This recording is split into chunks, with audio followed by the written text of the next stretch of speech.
ऐसे भी जब जब हमारी लड़ाई होती है यदि गोलू से, बाद में फिर अफसोस होता है कि हमेशा ये कुछ ना कुछ बोल देते हैं, मुझे बर्दाश्त होता नहीं ना। वो सब सुनने बनावटी नहीं बोलना। खबरदार, डोंट राजा जी अलग बिछावना लेके सुतल बाड़े ओही खातिर रुसल बाड़े। राजा जी अलग बिछावना। हे राजा भैया, राधे श्याम रसिया के गाना ये तो निशा खूब जाने। आप ही गा ही रहे, आप आपसे ज्यादा कौन जानेगा। राधे श्याम रसिया जी के बढ़िया बढ़िया गाना बा, ऐसा थोड़े बा कि खराब बा। ए सैया कहीं कबल से बकोरी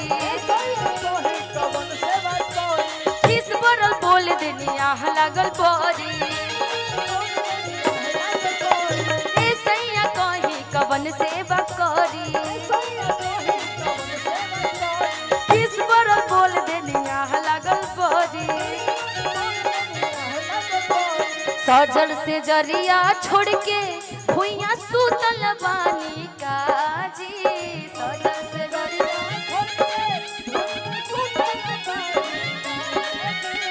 सजल से जरिया छोड़ के भुइया सुतल बानी काजी। तय अपना धोनिया से राजा जी रूसल बानी काजी। धोनिया से राजा जी रूसल बानी। तय अपना धोनिया से राजा जी रूसल बानी काजी।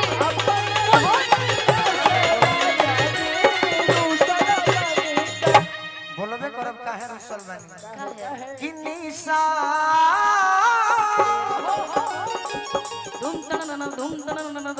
कि निशा तोहर बोलू राजा तोहसे अरे अलग बिछावना लेके सुतल बाड़े ओही खातिर रुसल बाड़े। राजा जी अलग बिछावना लेके सुतल बाड़े ओही खातिर रुसल। बोलला बोल नहीं खन करत नहीं खन कहल।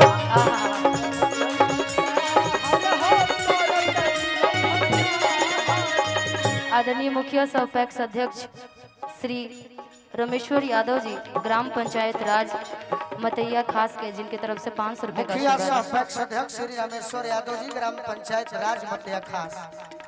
उनका मारे घारा वा में मुश्किल भइल रहल।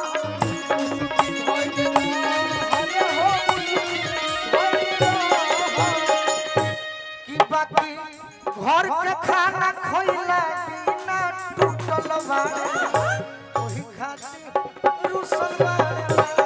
राजा जी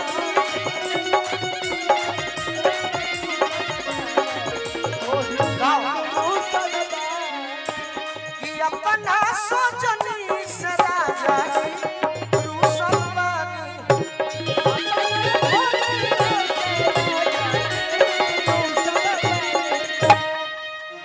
घर में बनैनी हम नया नया खाना,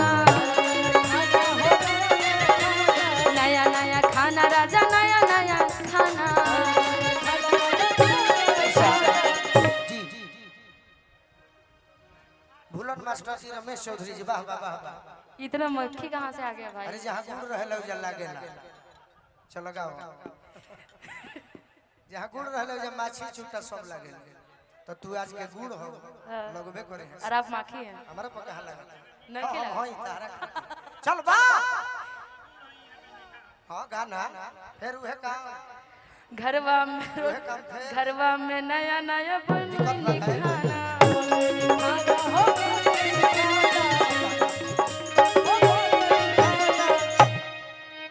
नया नया हम हो बनैले बनी खाना। खाना बनैले बनी खाना। घरवा से बहरी ई जाला रोजाना, जाला रोजाना ई त जाला रोजाना। घरवा में निमन बनौनी हम खाना, घरवा से बहरी ई जाला रोजाना। सजल से जरिया छोड़ के भुइया सुतल बानी काजी।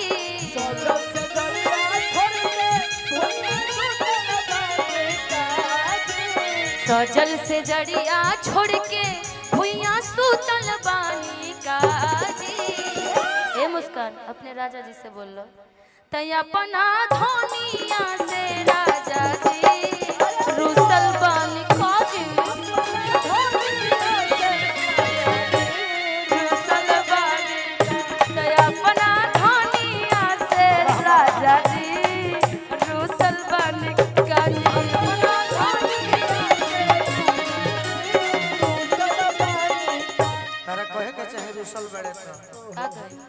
राजा जी मन के माना भेट तो होइए जाई।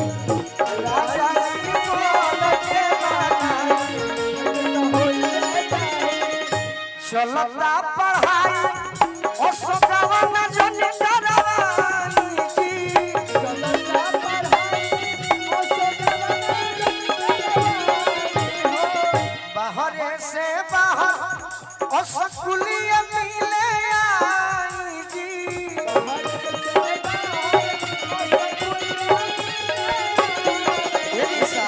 यदि भेंट हो जाई तो अरे के उपासन ना भेटो खाई खोवानी श्री मलाई भेंट तो हो जाई। खाई खोवानी श्री मलाई अपना रोनिया से रोशन बानी।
निशा से आग्रह